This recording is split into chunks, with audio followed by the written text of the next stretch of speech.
Greetings and salutations.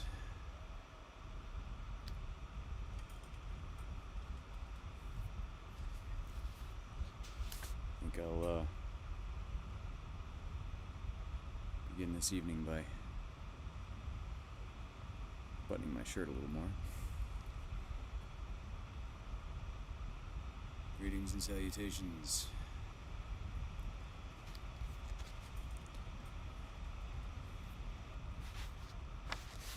So, we'll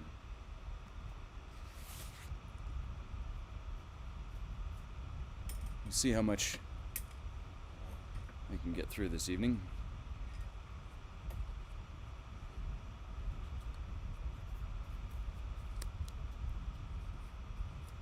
And we will start by lighting this candle.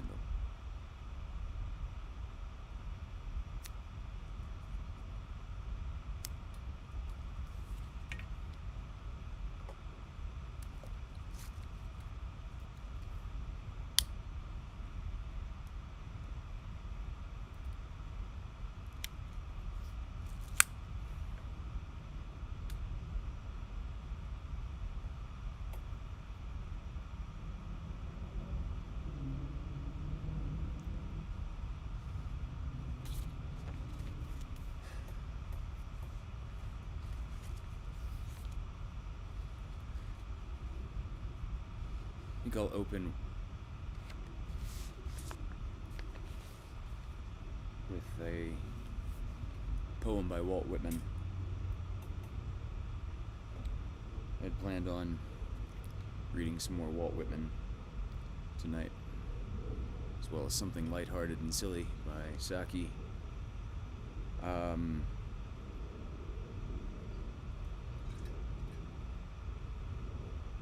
You may recognize this poem, or at least you may recognize one line out of this poem. There's one line in this poem that was specifically used in the Dead Poets Society.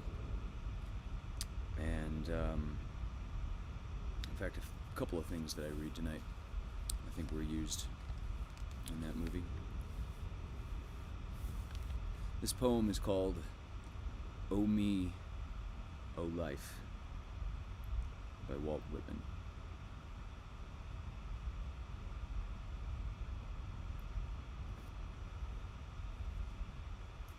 O me, O life, of the questions of these recurring, of the endless trains of the faithless, of cities filled with the foolish, of myself forever reproaching myself for who more foolish than I and who more faithless, of eyes that vainly crave the light, of the objects mean, of the struggle ever renewed, of the poor results of all, of the plodding and sordid crowds I see around me, of the empty and useless years of the rest, with the rest me intertwined.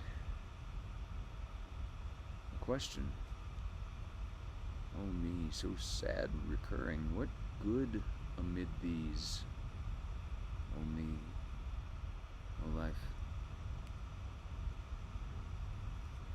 Answer, that you are here,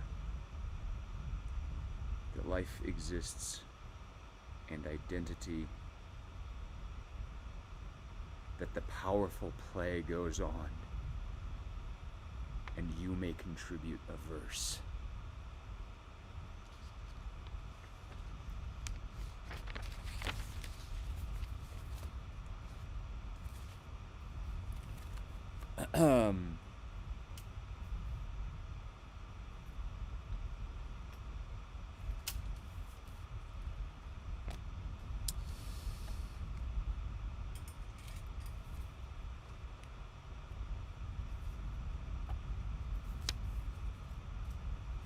I found a quote from Einstein. I was actually looking for another quote that I'll read a little later in the show. Einstein lost a very close friend of his, I think mere weeks before Einstein also passed. They both knew, it seems, that they were both on their way out. And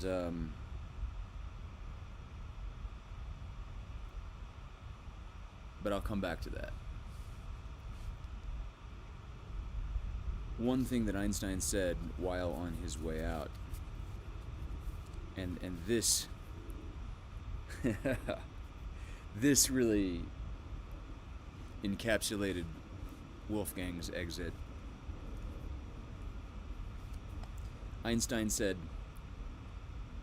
"I want to go when I want. It is tasteless to prolong life artificially. I have done my share. It is time to go. I will do it elegantly."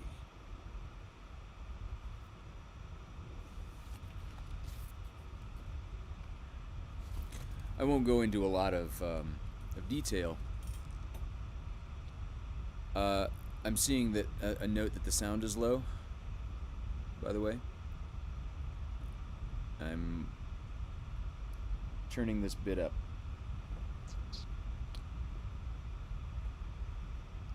How is that? Check, check, check. Tell me in the chat if that sounds better.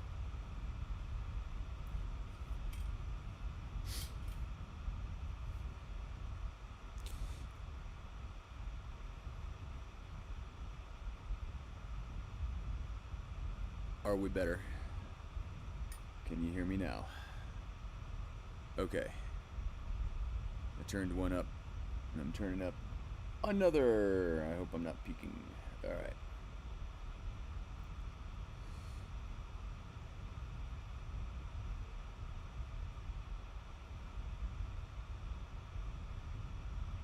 So yeah, there's a thing about Wolfgang. Christina and I were talking earlier today about places that he would go here in the cabin, and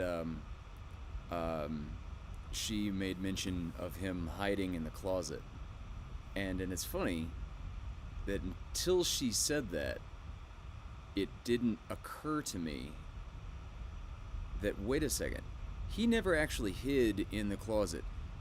There's this closet downstairs with these really heavy mirrors. It's a sliding door, right? And so when it was really, really hot in the hottest part of the summer, it was like up in the 90s, he would go down, and he's strong enough that he could slide that damn closet open, and he could go in there where it was nice and dark and cool. But he was quite emphatically not hiding. It was just dark and cool. It was comfortable. I never saw that guy hide. I cannot think of a single occasion, as I think back on 15 years, I don't think I literally ever saw him hide once. Not from vacuum cleaners, not from the 100+ pound German Shepherd whose nose he opened up on one occasion, or at least one occasion, one that I was aware of.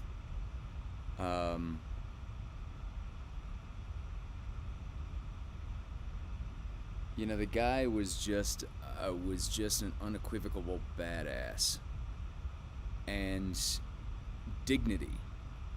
He just embodied dignity all the way to the end. I think the only detail I'm going to get into in this regard here is that he passed on Friday afternoon, about 3:30 in the afternoon. We were out here on the balcony. Sun was shining. We were surrounded by birds. It was an extremely peaceful final hour. It was the most relaxed and comfortable I had seen him look in a week. And of all the creatures that I've ever seen pass, human and non-human alike, I think he passed with such grace and dignity. His passing was the only that I've ever seen a body not release fluids upon passing. No incontinence of any form. And just like happens on television but never happens in real life, he closed his eyes, and his eyes stayed closed. I mean, holy shit. That guy went out with grace and dignity. And he chose his time very specifically and very deliberately. So,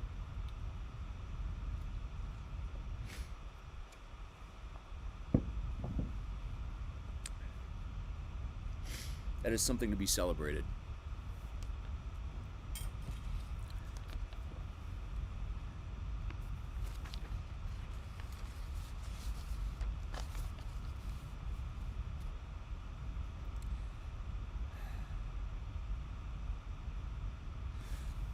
Here's a quote from one of my favorite physicists, intellectual heroes, Richard Feynman. It is one of the most remarkable things that in all of the biological sciences, there is no clue as to the necessity of death. If you say we want to make perpetual motion, we've discovered enough laws as we studied physics to see that it is either absolutely impossible or else the laws are wrong. But there's nothing in biology yet found that indicates the inevitability of death.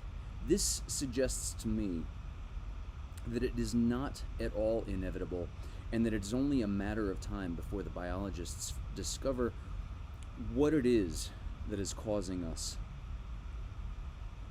all the trouble, and that this terrible universal disease or temporariness of the human's body will be cured.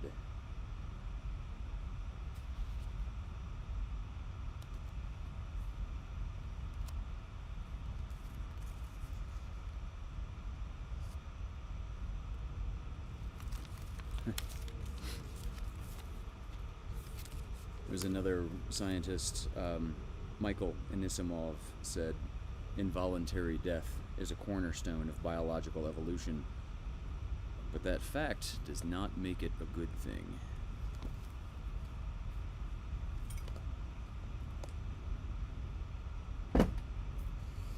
So,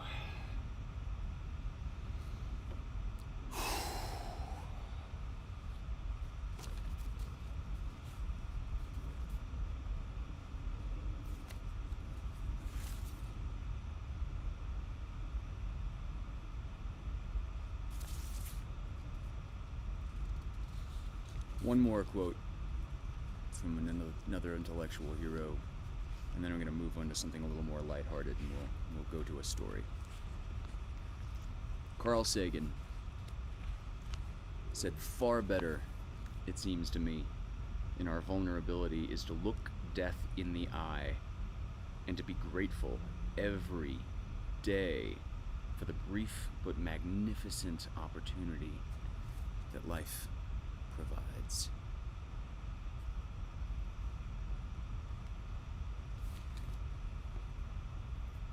If Wolfgang could have been said to have a philosophy, I'd say he's a classic Greek and then Roman Stoic. Everything was just very matter-of-fact and extremely practical. And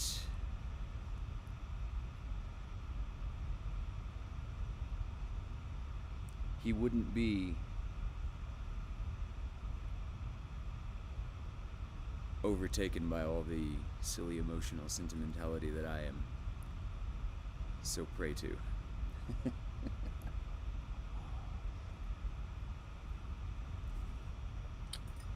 Uh, Stephen Hawking said, I regard the afterlife to be a fairy story for people that are afraid of the dark.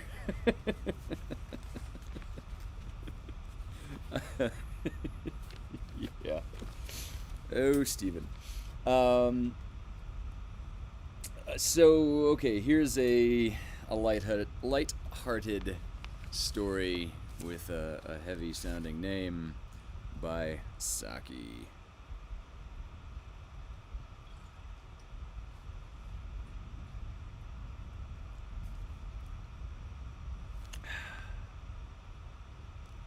This is called Fate by H. Munro, publishing under the pen name Saki. Rex Dillett was nearly 24, almost good-looking and quite penniless. His mother was supposed to make him some sort of an allowance out of what her creditors allowed her, and Rex occasionally strayed into the ranks of those who earned fitful salaries as secretaries or companions to people who were unable to cope unaided with their correspondence or their leisure. For a few months, he had been assistant editor and business manager of a paper devoted to fancy mice, but the devotion had been all on one side, and the paper disappeared with a certain abruptness from club reading rooms and other haunts where it had made a gratuitous appearance. Still, Rex lived with some air of comfort and well-being, as one can live if one is born with a genius for that sort of thing, and a kindly providence usually arranged that his weekend invitations coincided with the dates on which his one white dinner waistcoat was in a laundry-returned condition of dazzlingly cleanness. One more sidebar. Damn, did Wolfgang go out with dignity. He never stopped grooming. He never let himself appear disheveled or in any way unbecoming. What a beast. Rex played most games badly and was shrewd enough to recognize the fact, but he had developed a marvelously accurate judgment in estimating the play and chances of other people, whether in a golf match, billiard handicap, or croquet tournament. By dint of parading his opinion and of such and such a person's superiority with his own degree of youthful assertiveness, he usually succeeded in provoking a wager at liberal odds, and he looked to his weekend winnings to carry him through the financial embarrassments of his midweek existence.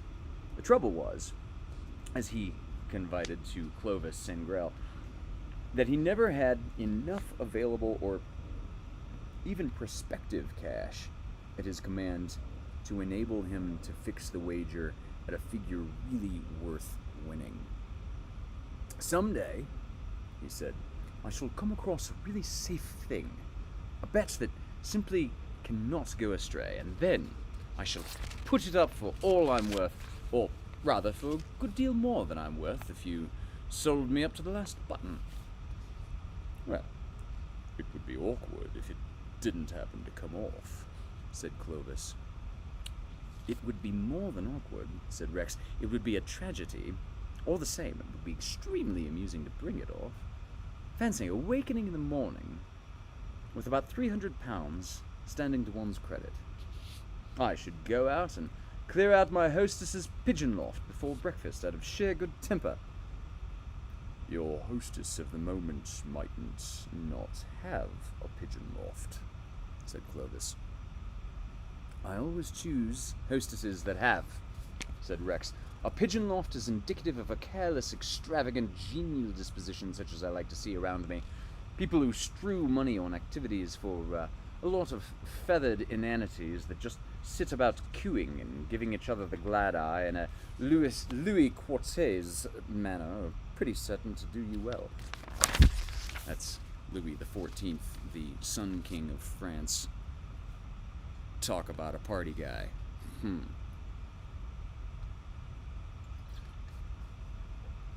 Young Strinett is coming down this afternoon, said Clovis reflectively. I dare say you wouldn't find it difficult to get him to back himself at billiards. He plays a pretty useful game, but he's not quite as good as he fancies he is. I know one member of the party who can walk around him, said Rex softly, an alert look coming into his eyes. That cadaverous-looking major who arrived last night. I've seen him play at St. Moritz. If I could get Strinett to lay odds on himself against the major, the money would be safe in my pocket. This looks like the good thing I've been watching and praying for. Don't be rash, counseled Clovis. Strinett may play up to his self-imagined form once in a blue moon. I intend to be rash, said Rex quietly, and the look on his face corroborated his words. Are you all going to flock to the billiard room? Asked Teresa Thunderfold after dinner, with an air of some disapproval and a good deal of annoyance. I cannot see what particular amusement you find in watching two men prodding little ivory balls about on a table. Oh, well, said her hostess. It's a way of passing the time, you know. Well, a very poor way to my mind, said Mrs. Thunderfold. Now, I was going to have shown you all the photographs I took in Venice last summer. You showed them to us last night, said Mrs. Quavering, Teresa's hostess. Those were the ones I took in Florence. These are quite a different lot. Oh, well, sometime tomorrow we can look at them. You can leave them down in the drawing room, and then everyone can have a look. Well, I should prefer to show them to you now, while you're all gathered together, as I have quite a lot of explanatory remarks to make about Venetian art and architecture, on the same lines as my remarks last night on the Florentine galleries. Also, there are some verses of mine that I should like to read to you on the rebuilding of the Campanile. But, of course, if you all prefer to watch Major Latin and Mr. Strinett knocking balls about on a table, they're supposed to both be quite first-rate players, said the hostess. I have yet to learn that my verses and my art quoesere are of second-rate quality, said Mrs. Teresa Thunderfold with acerbity. However, as you all seem bent on watching a silly game, there's no more to be said. I shall go upstairs and finish some writing. Later on, perhaps I will come down and join you. To one, at least, of the onlookers, the game was anything but silly. It was absorbing, exciting, exasperating, nerve-stretching, and finally, it grew to be tragic. The major, with the St. Moritz reputation, was playing a long way below his form. Young Strinett was playing slightly above his, and had all the luck of the game as well. From the very start, the balls seemed possessed by a demon of contrariness. They trundled about complacently for one player, they would go nowhere for the other. Right, 170 against 74, sang out the youth who was marking the score. In a game of 250 up, it was an enormous lead to hold. Clovis watched the flush of excitement die away from Dillett's face, and a hard white look take its place. How much have you got on? Whispered Clovis. The other whispered a sum through dry, shaking lips. It was more than he or anyone connected with him could pay. He had done what he said he would do. He had been rash. Right, 206 versus 98. Rex heard a clock strike 10 somewhere in the hall, then another somewhere else, and another, and another. The house just seemed full of striking clocks. Then, in the distance, The stable clock chimed in. In another hour, they would all be striking 11, and he would be listening to them as a disgraced outcast, unable to pay, even in part, the wager he had challenged. 218 versus 103. The game was as good as over.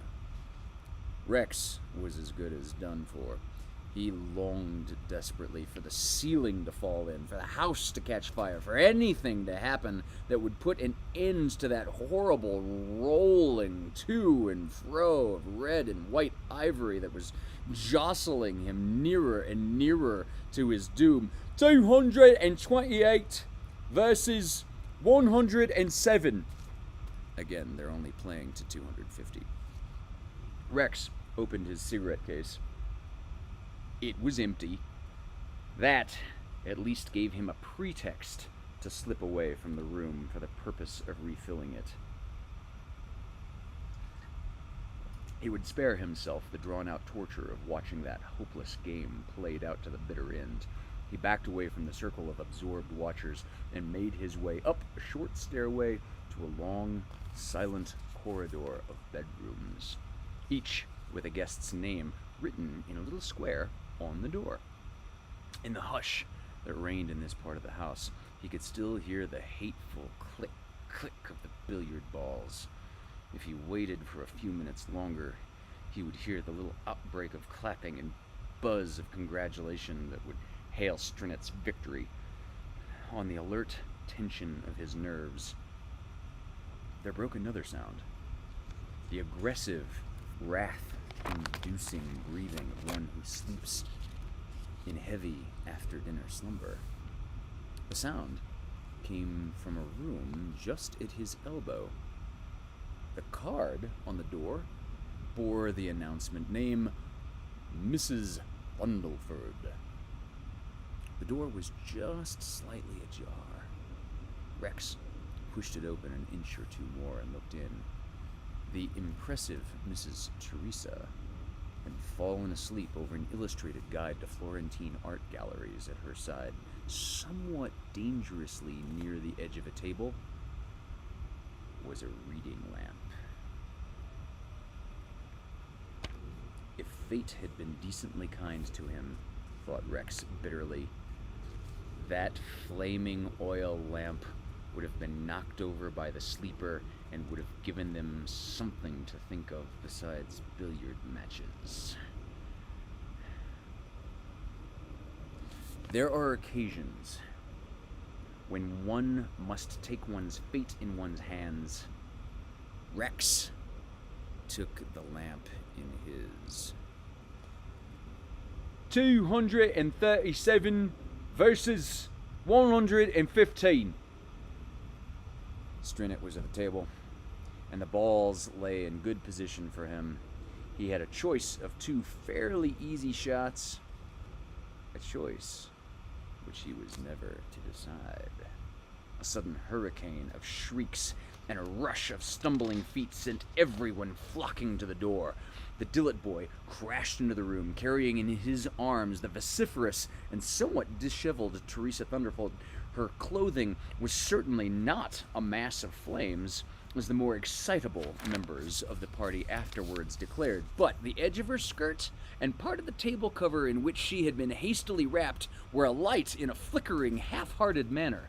Rex flung his struggling burden on the billiard table, and for one breathless minute, the work of beating out the sparks with rugs and cushions and playing on them with soda water siphons engrossed the energy of the entire company.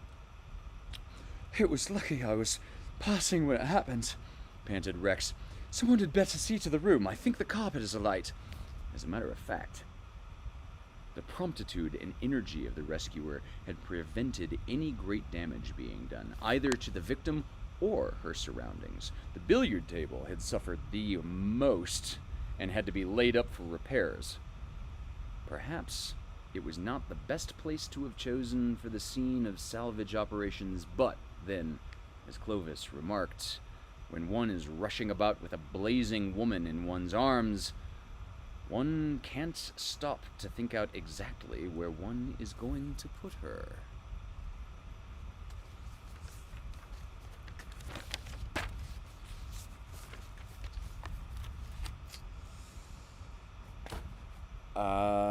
Saki. Yeah.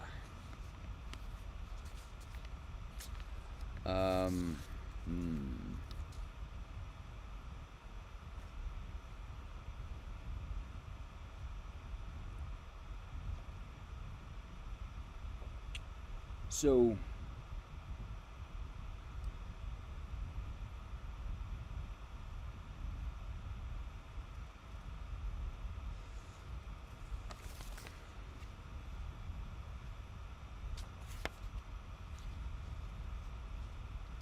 a couple of weekends ago, when we were sitting around a fire, drinking heavily after a show, victoriously relishing in the good company of having met face to face for the first time in most of our occasions, Paul asked a very deep and heavy question, and as we were already sufficiently deep in our cups, he was shortchanged the answer as he literally lost consciousness 2 sentences into the answer to his question.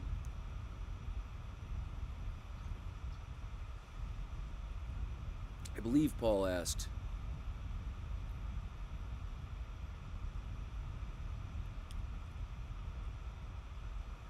where do you think we go when we die?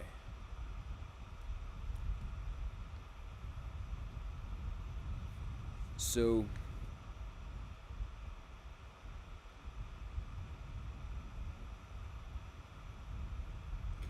I want to read to you something from Einstein. It was not something that he had published in a book. For those keeping track of where this is relevant, all of these quotes, including this Einstein passage, should very well be in public domain. These were just letters. Einstein had a friend named Michel. They worked in Bern, Switzerland together. They were both patent clerks. And they were so close.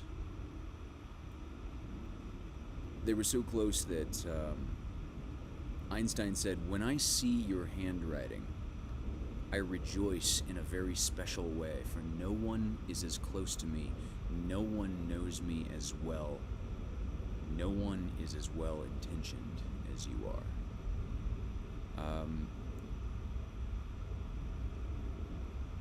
They were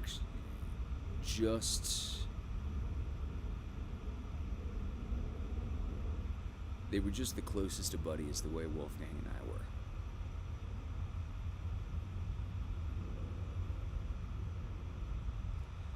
They happened to die within weeks of each other.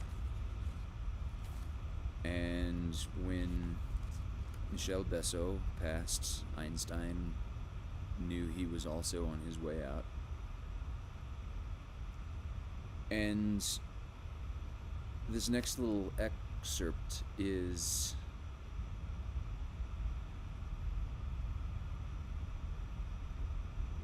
something Einstein wrote to his friend Michel's family upon Michel's passing. What I admired most in him as a man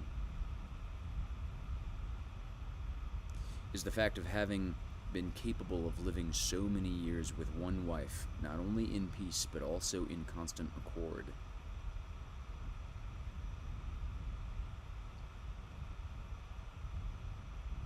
Now he's gone, slightly ahead of me again, leaving this strange world. That doesn't mean anything. For us believing physicists, this separation between past, present, and future has the value of mere illusion, however tenacious that illusion is. So what he was getting at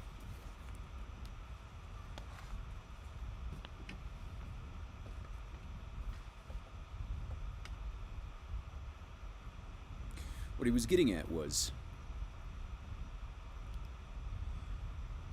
you and I will experience others' deaths as a natural course of our lives.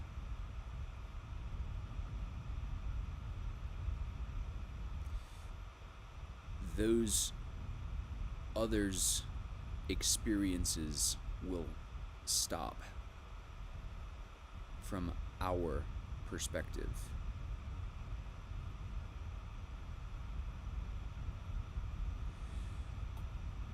But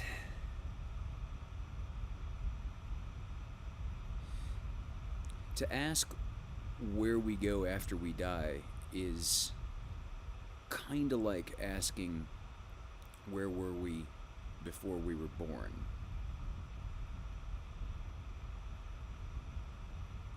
There's a quirk about time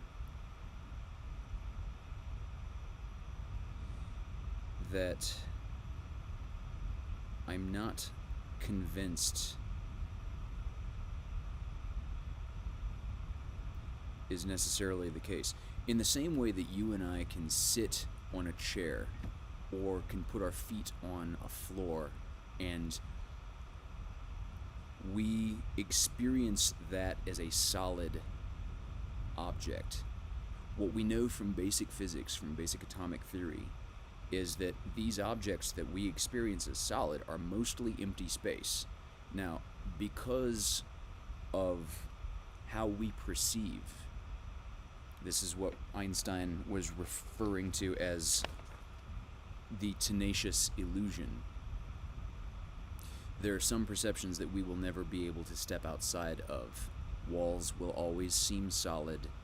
Time will always seem linear. That's not a limitation of the universe.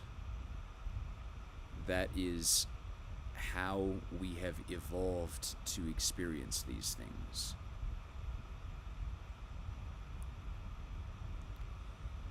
Ontologically speaking, this is the branch of philosophy that deals with existence. From a standpoint of existence, I'm not convinced that now, this very moment, is more real or more existing than any moment of the past of your life, or is any more real than any moment that your life has not brought you to experience yet. Here's where I reiterate. Other people will cease to exist for you. You will, when someone dies, you will be cut off from interacting with them as an agent. In the same way that the children that you have not conceived yet, or other people's children that other people have not conceived yet, that you will be close to in the future, those are not people that you miss because those are not people that you've even met yet. However, there is a moment in the future that is just as real as right now, where you exist with them. I'm not convinced that afterlife really makes sense as a question, because I'm not convinced that your perception from your first memories as a toddler to your last experiences, hopefully as a geriatric,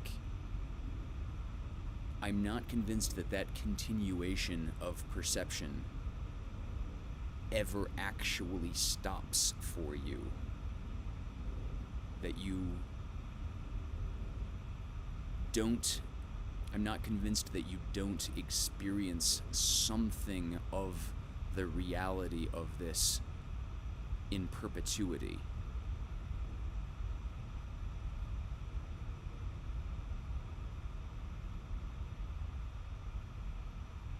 If that was at all too vague, I invite people to ask me about that sort of thing in person, or perhaps private message.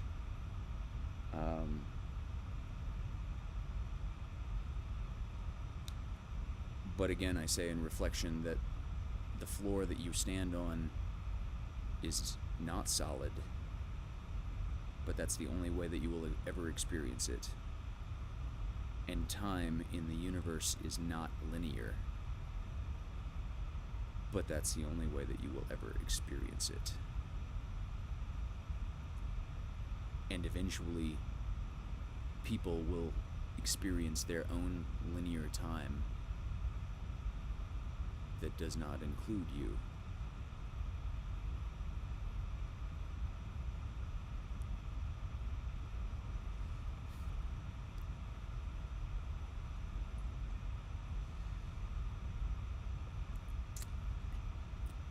Katie, I can address that. Maybe interaction with someone who passed doesn't end after all. Well, in this case, in the same way that I used the example of the children that you have not yet conceived, you're not interacting with them yet. And similarly, people that you have interacted with regularly, for you, eventually will die.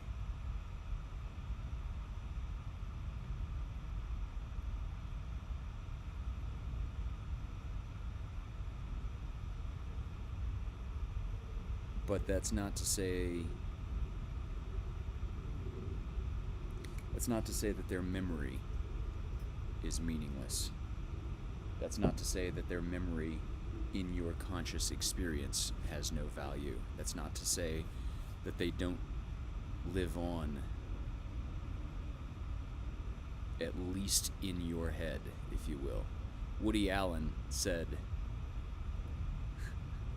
God, I love Woody Allen said, "I don't want to live on in the hearts and minds of my countrymen. I want to live on in my apartment."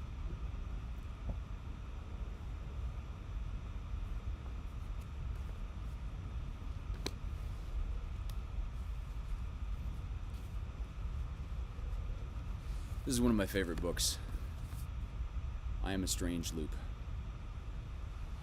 Douglas Hofstadter wrote others that are more famous, more well-known. He won a Pulitzer for Gödel, Escher, Bach. But this is much more relevant.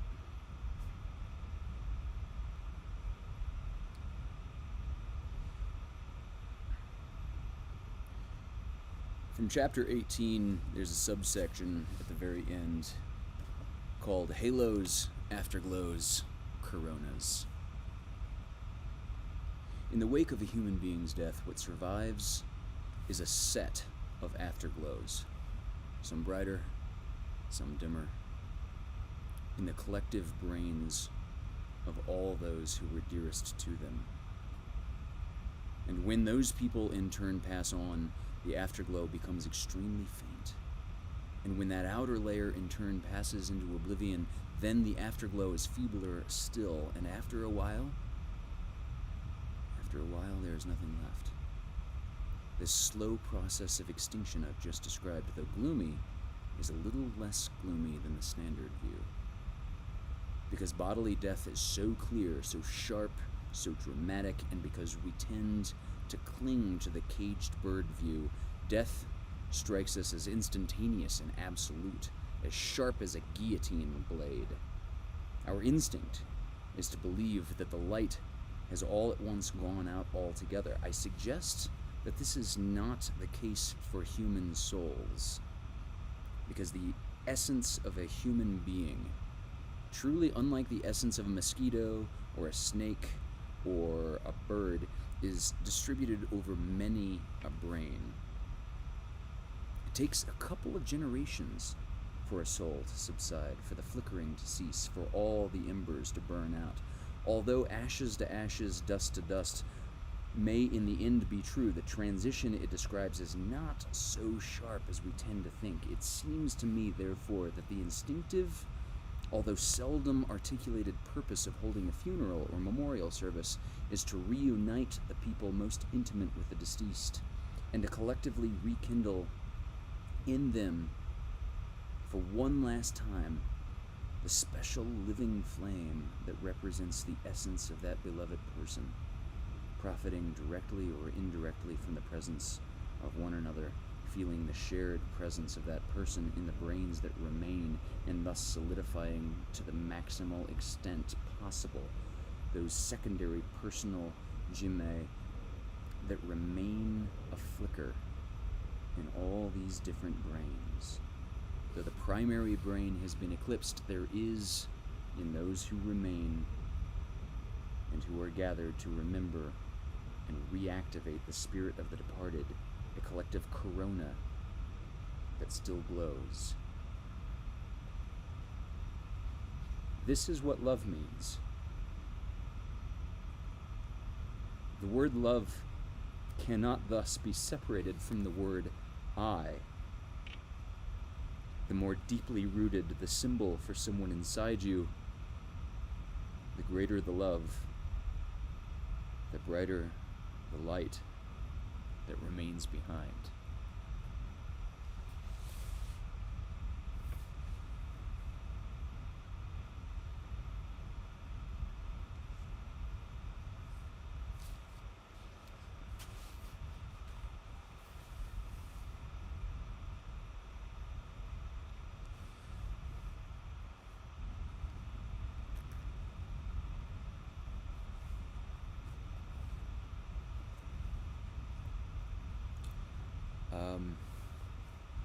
I cannot strongly recommend, I cannot overstate how strongly I recommend this book.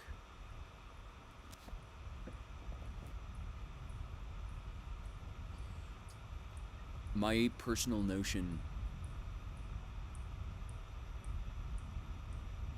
my basis for morality is not that I hope for some reward in an afterlife, or that I hope to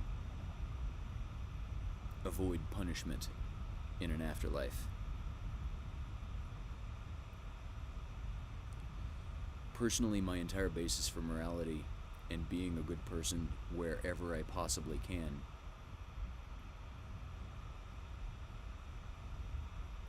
lies in empathy.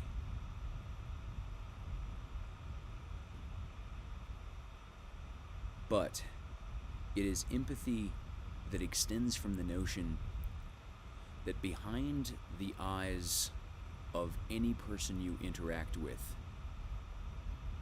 there's consciousness.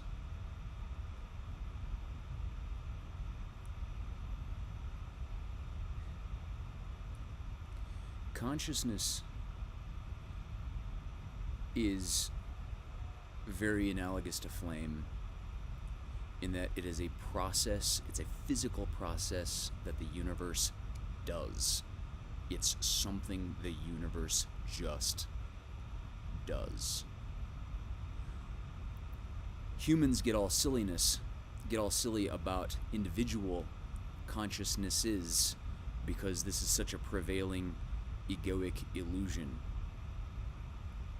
This prevailing illusion of separateness, defined by all of our individual past histories, defined by all of our individual preferences, perversions, maladies, individual wants and loves and hates. seem to, much as the floor seems to us to be solid and time seems to us to be linear, provides this extremely compelling illusion that consciousness is somehow a different process if it happens behind your eyes versus if it's happening behind my eyes. So next time you see a homeless person on the street, recognize that that person may as well be your father looking out of a different set of eyes. The asshole that cuts you off in traffic may as well be your brother behind a different steering wheel and in a different body.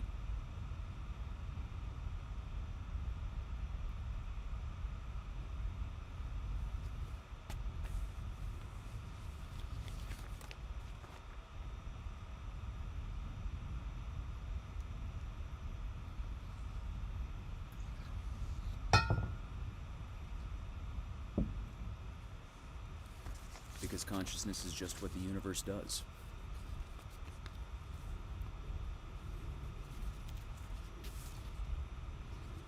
It doesn't do it often. As far as we can see so far, it only does it here on Earth. I'm cautiously optimistic that it does it in a lot of other places as well, or that it will do it in a lot of other places as well. We may be first on the scene, we just don't know.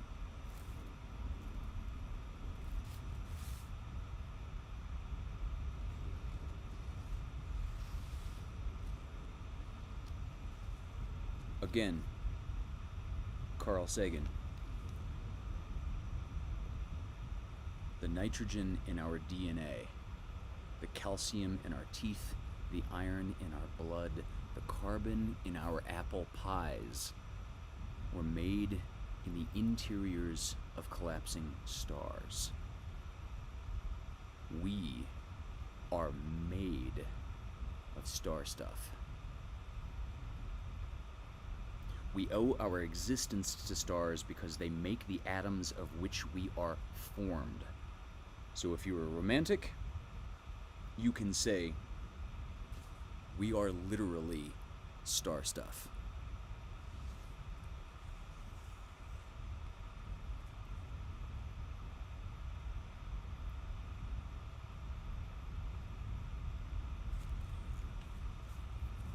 One of the reasons biological evolution is a great intellectual passion of mine personally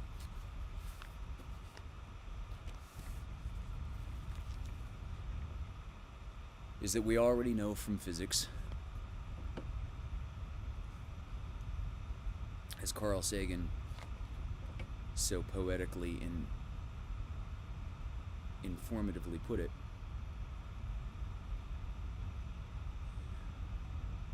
we are inextricably part of the universe that we find ourselves in. There's no rationalizing around that.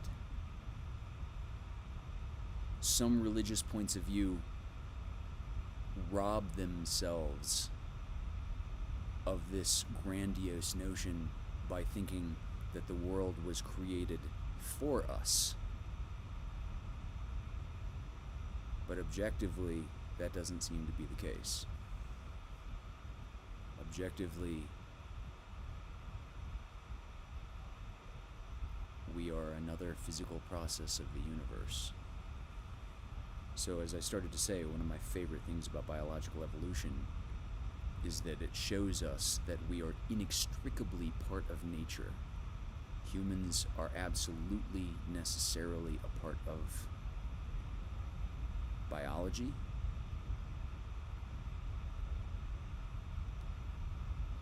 We are necessarily part of the Earth. The Earth is inextricably part of the solar system. The solar system is inextricably part of the Milky Way galaxy, which is part of the universe. Again, back to Carl Sagan, the cosmos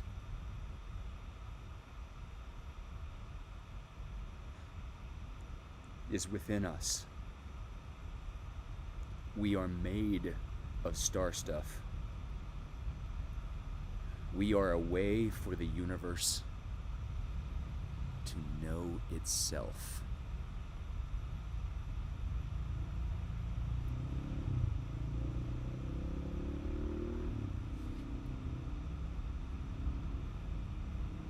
I've always said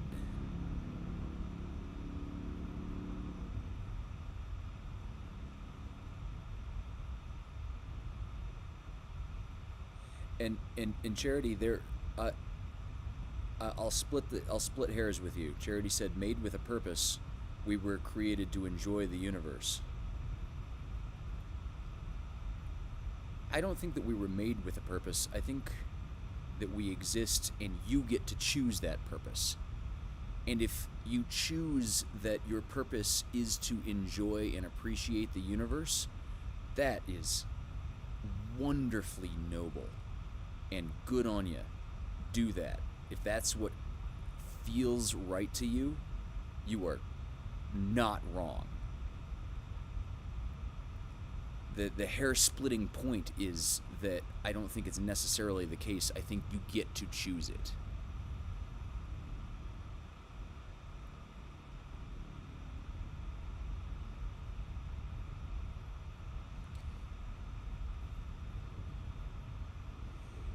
And Dari, in just our universe, what about other universes? Well, obviously that's a very big question.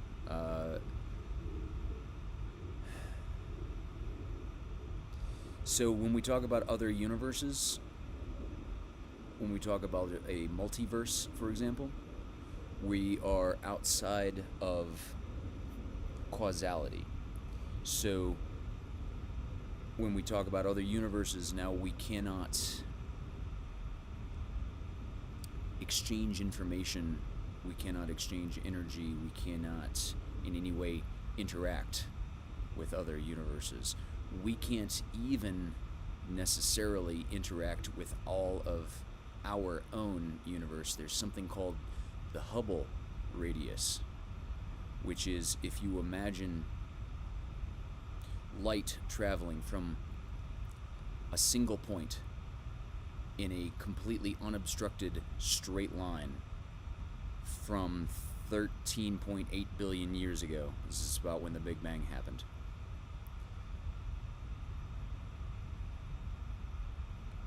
The universe that we exist in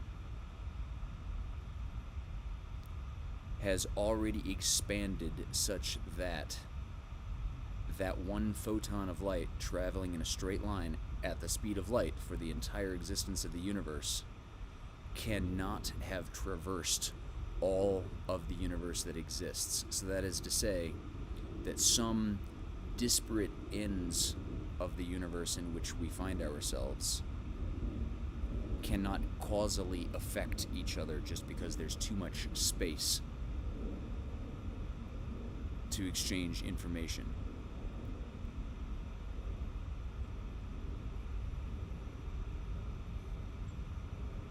And yes, we can discuss it much more later.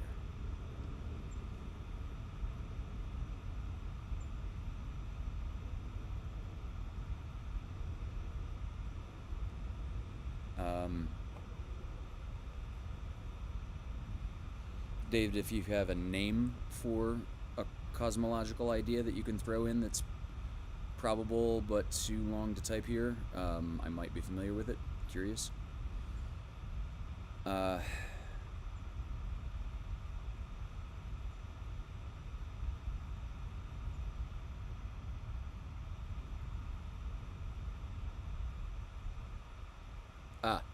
I see your follow-up, Charity.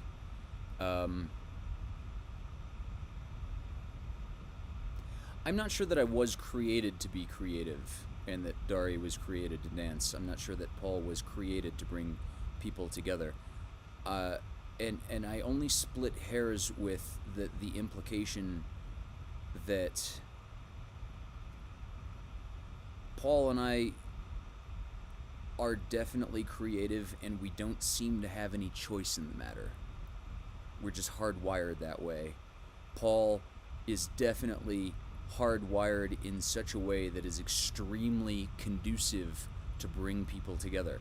Dari is distinctly hardwired in a way that expresses through movement and encourages health in other people through compelling them to get up and move.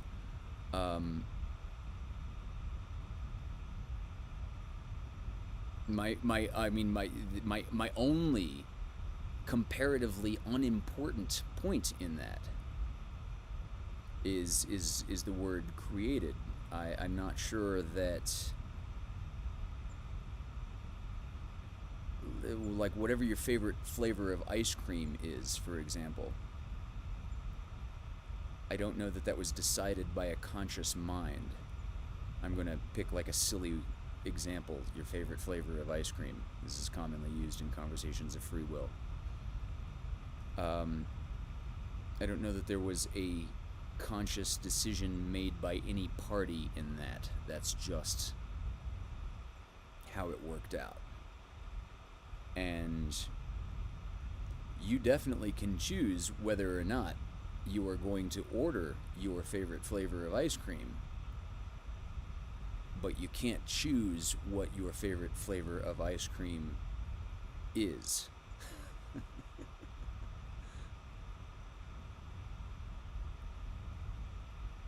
Diana Nicole, that's lovely. She said, my purpose in life is to help animals. Good. Go with that. I mean, that is extremely noble. And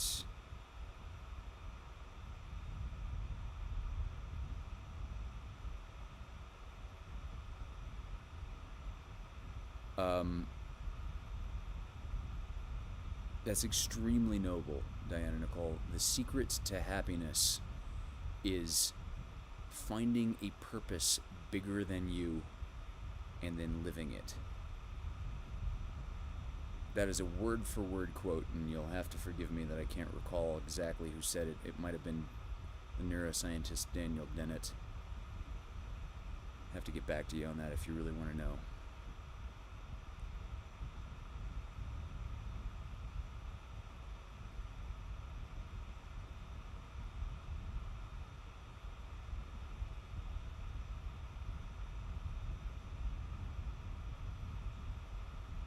Ice cream sounds very good right now.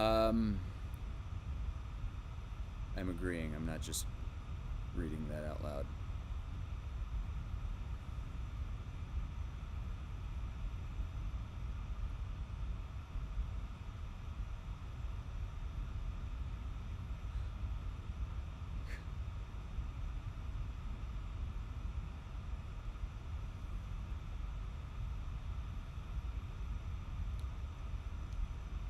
That's a fair comment, though. I'm going back to Charity.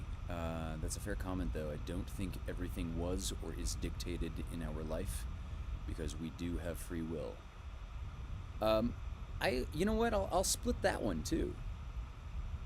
Having free will or not having free will is different than everything being dictated in our lives.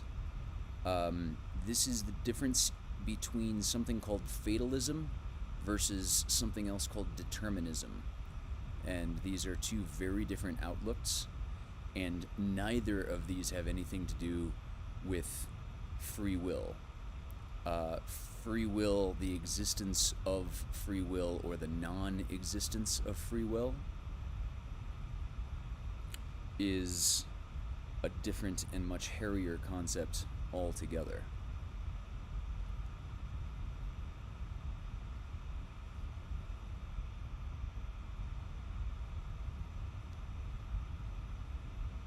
Terry is saying, each of us can do whatever we set out to do if we really want it. To say that you have to be born with a certain talent is to say that you cannot develop that talent on your own. I completely agree, Terry. I think in the larger picture, particularly as a performer, that talent is utterly meaningless. I say that because And as nebulous as the word talent may be, let's just set that aside for the moment. An untalented person who practices the piano for 2 hours a day will very, very, very quickly surpass in expression and ability a very talented person who doesn't practice at all. Like, talent is so overshadowed by what you actually get behind and do that I completely agree. Talent might have been that little push at the very beginning that starts you or encourages you down that path.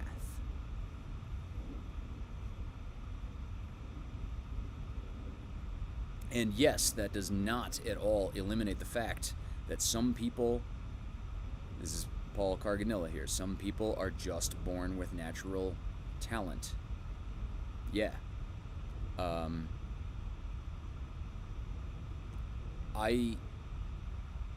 I will thoroughly get behind that I do not have a talent for math.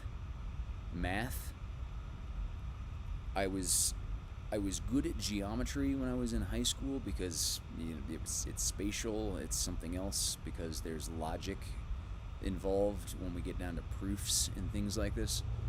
But it's a far cry from algebra. Algebra did not intuitively make sense to me until I was halfway through my first semester of calculus. I got A's in calculus, not because I was inherently good at calculus. This goes back to what I said about the piano. I worked my ass off at it, partly because I had ambitions to go to medical school, and so A's were just an absolutely invaluable part of that path. Like, you could not get bad grades and go to medical school. That's just not going to happen. But the compelling part for me in calculus came when I discovered a passion for physics, and that the only way that we can get deep into the heart of physics is by exposing these mathematical details through calculus. So, my mom is pointing out that I won all kinds of awards for math in college, and again, that was not because I was the best math student. That was just like, dude, how long did you spend on the homework last night? Oh, I spent about 45 minutes. No shit. I spent 6 hours, but I got it done. And this was, at the time, not like comparing egos of who spent the most time studying. This is literally just like, how are you surviving this? Oh, this is what I'm doing. How are you surviving this? Oh, this is what I'm doing. I had a calculus professor who would just let us take as much time on the exams as we needed to finish it, and he would literally not cut it off due to a time restriction. And I might spend, there were several exams that I literally spent 5 hours just completing the exam. Because I was not fast at math at any point. And, but I just ground it out until I got there.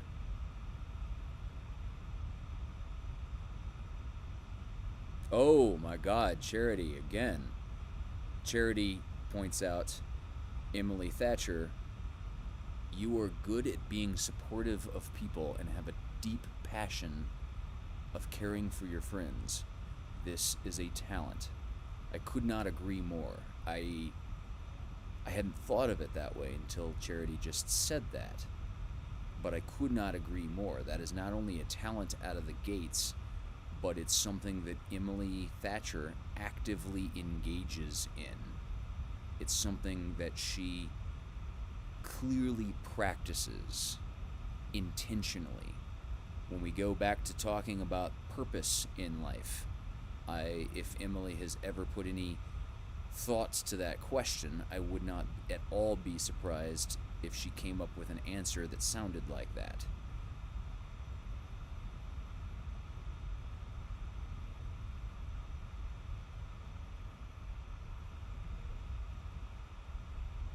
Wow, I'm David Benjamin. I'm surprised to hear you say that. David, I never made it to calculus. My discomfiture around math is why I went to music instead of physics.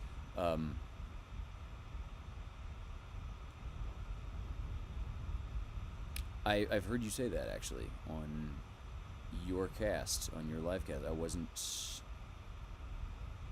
sure how genuine you were being at the time, or how much of a joke it was. I didn't try that hard at math, though. I really didn't like it. Fair enough. I was compelled toward it as the stick in front of the donkey, because I find physics so compelling. It is so counterintuitive that the universe can be understood.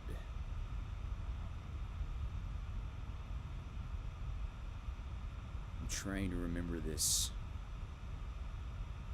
There was a quote from Einstein. I think he said the most miraculous thing about the universe is how comprehensible it is.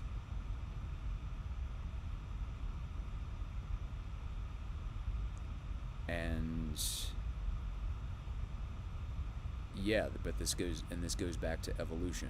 Just the fact that we evolved first from arboreal creatures that had to develop an intuitive sense of physics for swinging through trees the same way that squirrels do. That basic intuition for what we would later call physics was totally driven home by our next evolutionary route of being evolved tool makers. This is action A makes event B to result C, if you will.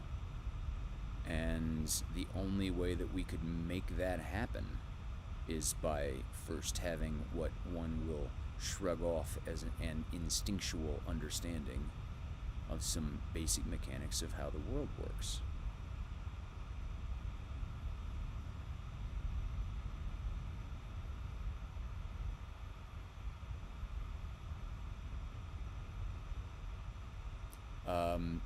All right, David Benjamin, there are certain things, math things, I like. For instance, I calculated that if my 4-foot Star Destroyer model fell off the ceiling, it could briefly light a 60-watt light bulb.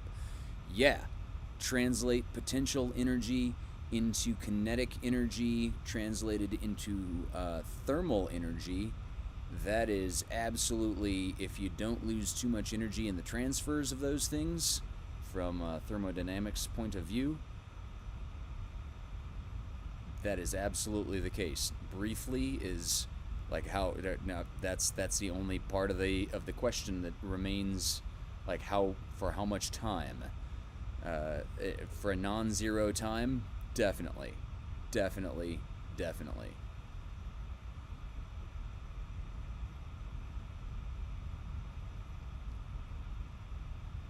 Yeah.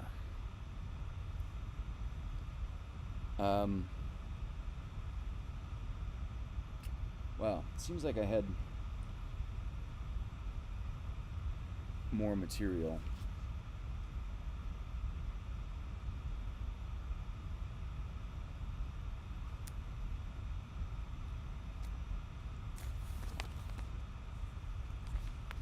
Here's one more quote from Carl Sagan.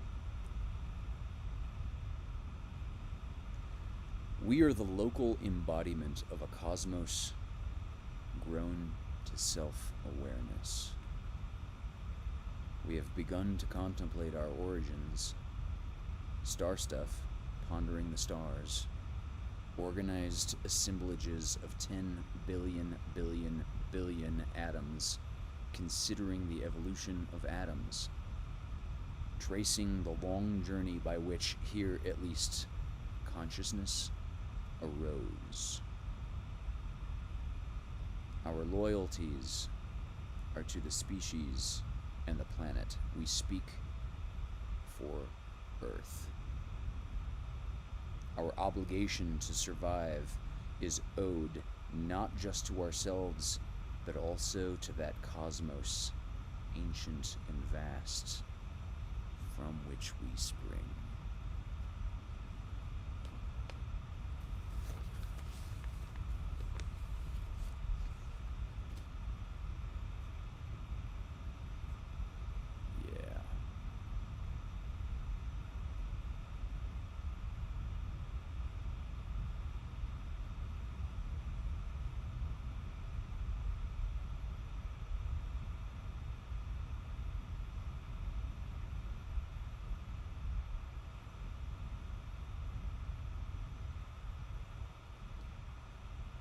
I keep going back to charity tonight. I believe that everyone has a reason to be alive, and that is their purpose, which is whatever you love or naturally do or become intentionally good at, and that is needed in the world we live in. Bravo, Charity. Bravo.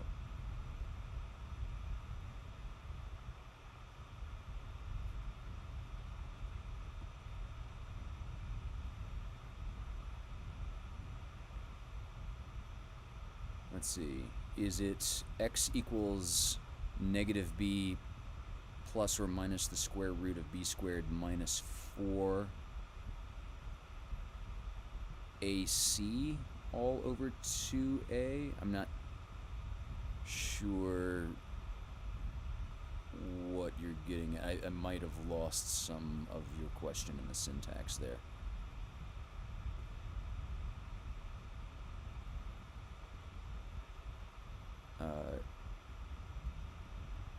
It's funny, that might actually be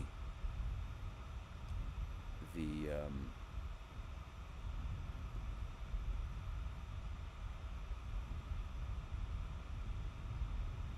God, that's not Mandelbrot, is it?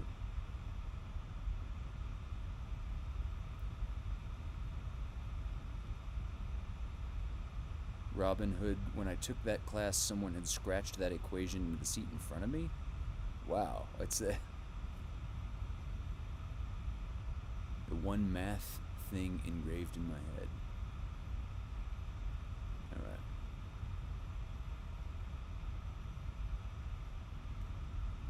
So Einstein taught math as a professor.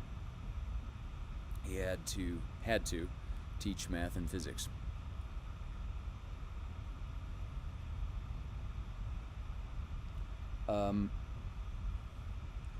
Einstein's concept in teaching is that we should lead with the concepts and follow with the math. Math fills in the details. When I was describing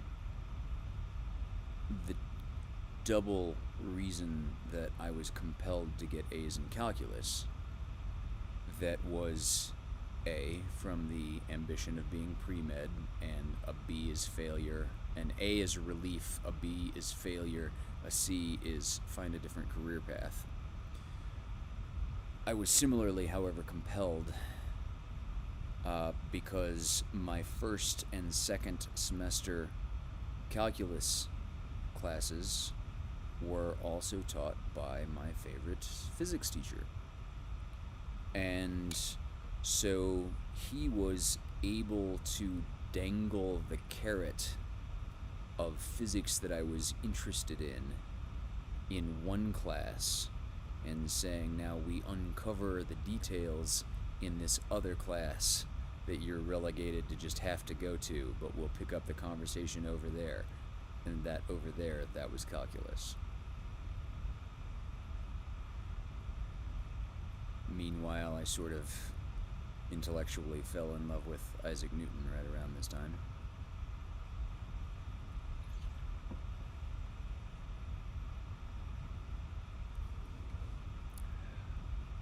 Ray is fully listening to Hunter, and she's not even a bright cat. LOL. I don't think she knows what's going on. It's funny to conjecture what's going on inside the heads of other beings. I doubt she's in on the evolved tool maker part of the conversation in terms of the depths of why calculus show us the deeper nature of the universe. But obviously she's getting something out of it.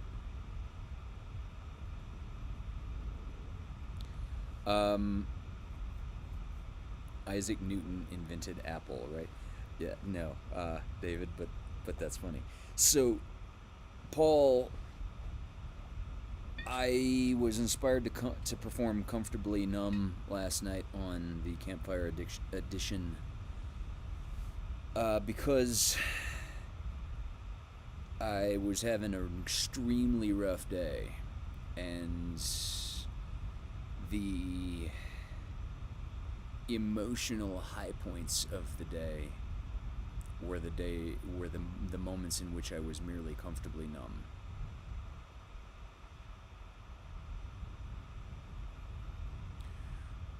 One of the reasons that I seem to retreat toward intellectualism is that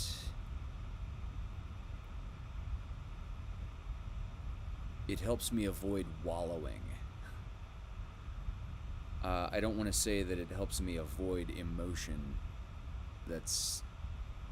I'm being very careful not to say that. But like with acting, like with really good acting,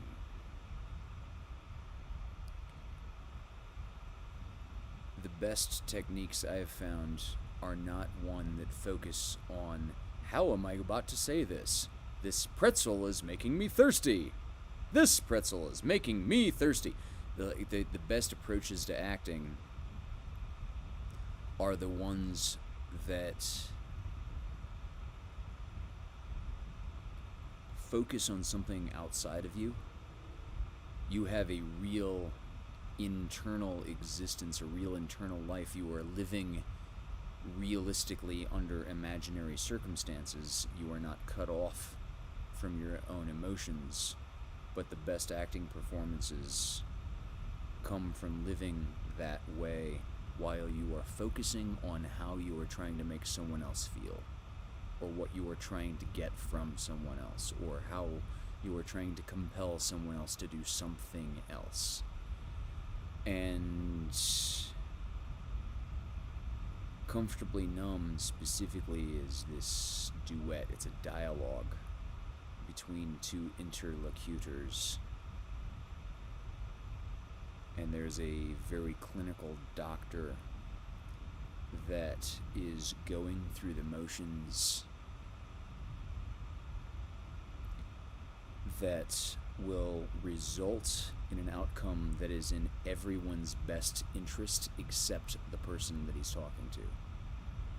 It's probably, the doctor that killed Michael Jackson? I don't remember his name. All of us know in pop culture that there was, if you're going to say no to Michael Jackson, he's just going to find another doctor to privately hire, pay millions and millions of dollars to for pills, etc.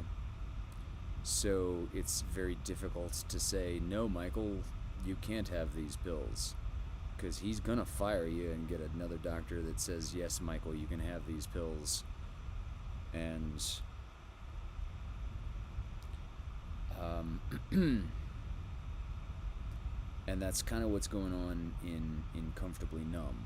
We have this clinical physician who's looking out for the best interests of everyone except the person that he's directly talking to.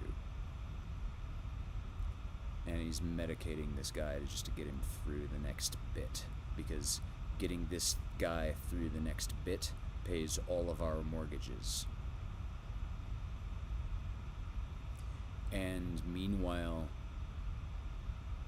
the other interlocutor,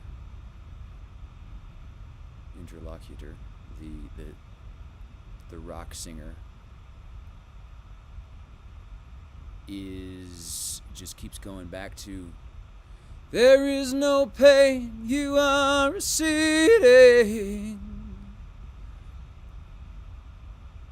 And the best parts of my day, emotionally speaking, yesterday were the parts in which I was comfortably numb.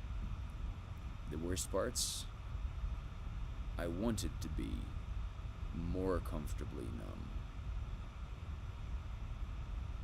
So,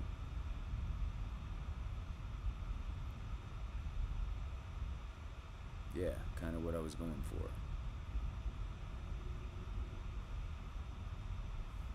That's what I was shooting for. Thank you, Paul. If you're ever having a bad day and want to talk to a dude with a lot of emotion and who wallows way too often, I'm here for you, dude. Thanks, man. I know you are, and I know you are.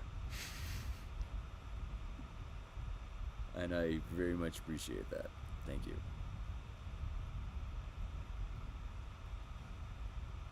Yeah.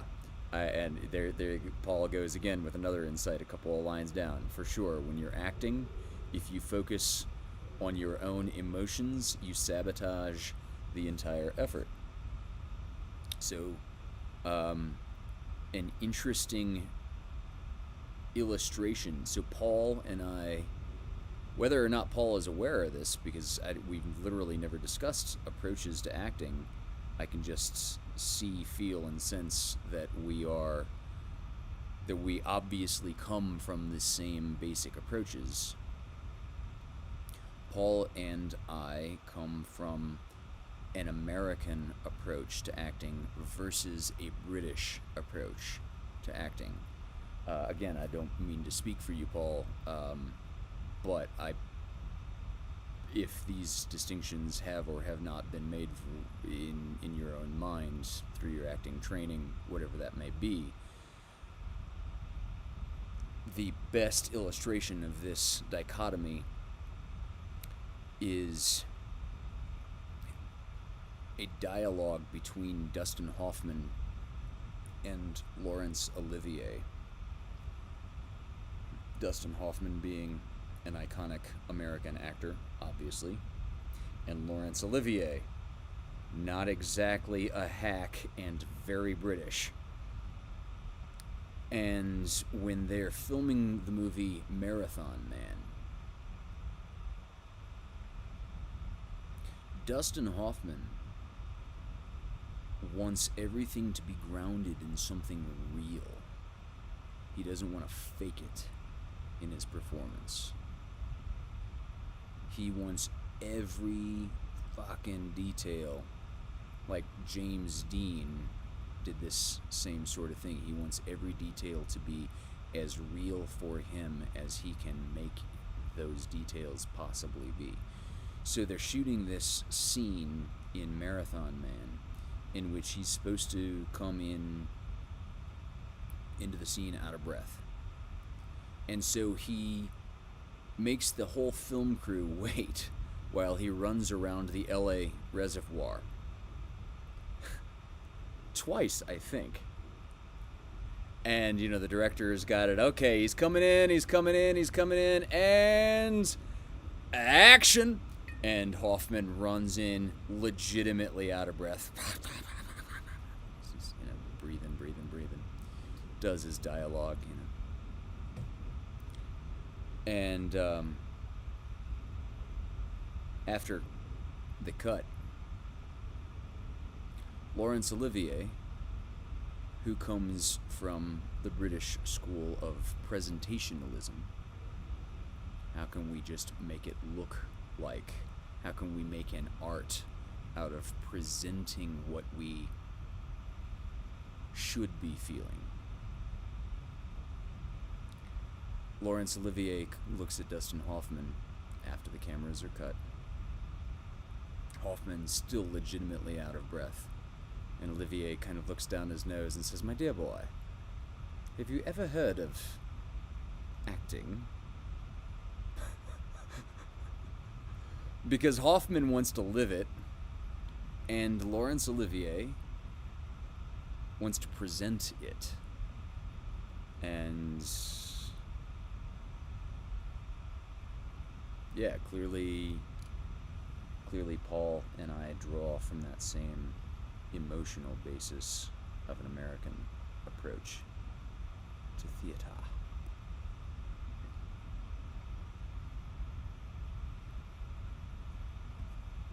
And part of this is going back to Paul's message in the chat earlier.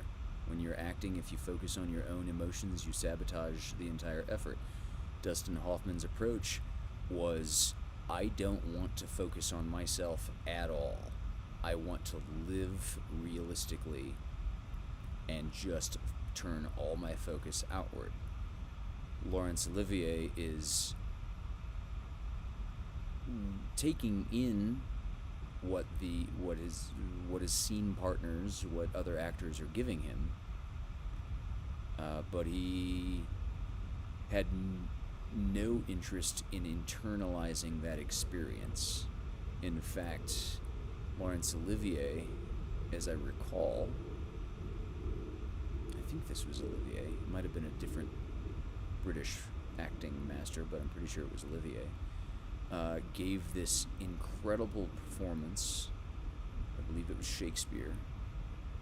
And after the performance, apologized to all the rest of the cast, the director, not the audience, but just the people behind the curtain, because the emotions overtook him. And he said, "I'll never let that happen again."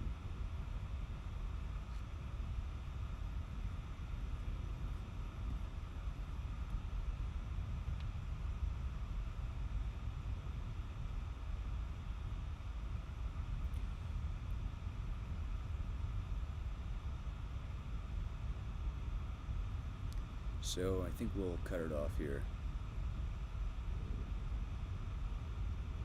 This has been marvelously cathartic. Thank you all. Just thank you all for joining us here tonight. I don't know how I would have made it through the pandemic without Wolfgang to talk to.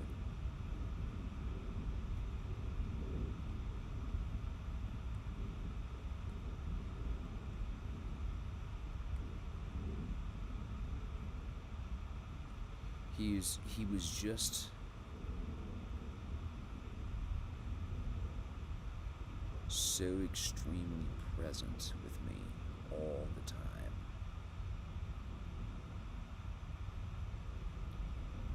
That's the thing that I'm going to miss most.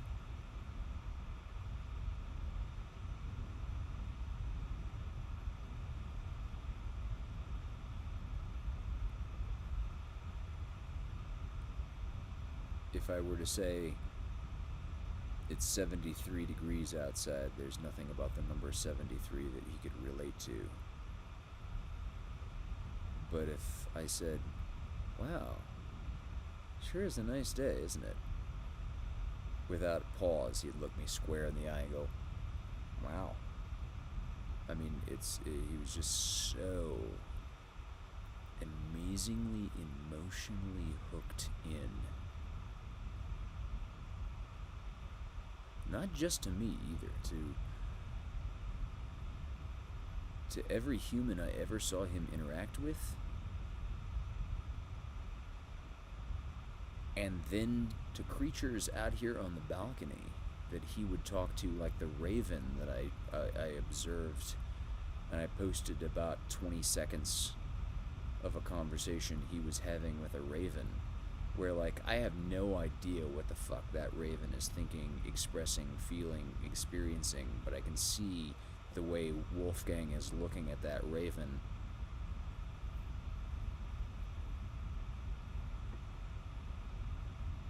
That Wolfgang was relating to that raven in some way that I could not comprehend that raven.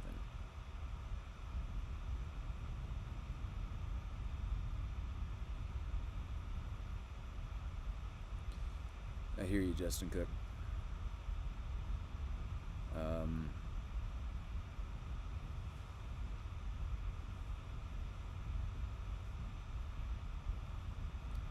Wolfgang definitely knew I needed him.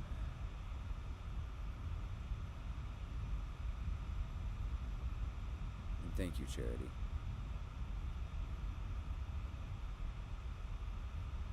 I'm very glad you're in my life too.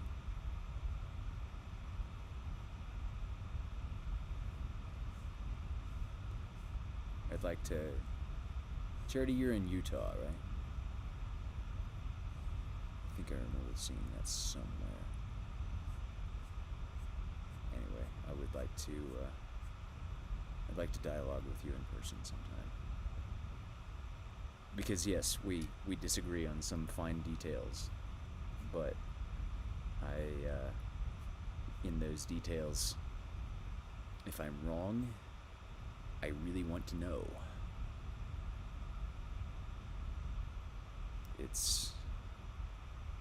I have no egoic attachment to being right about things. I just want to better understand the universe that I find myself a part of. And that universe includes all of you. Well, that universe included Wolfgang. So, I love you too, Terry.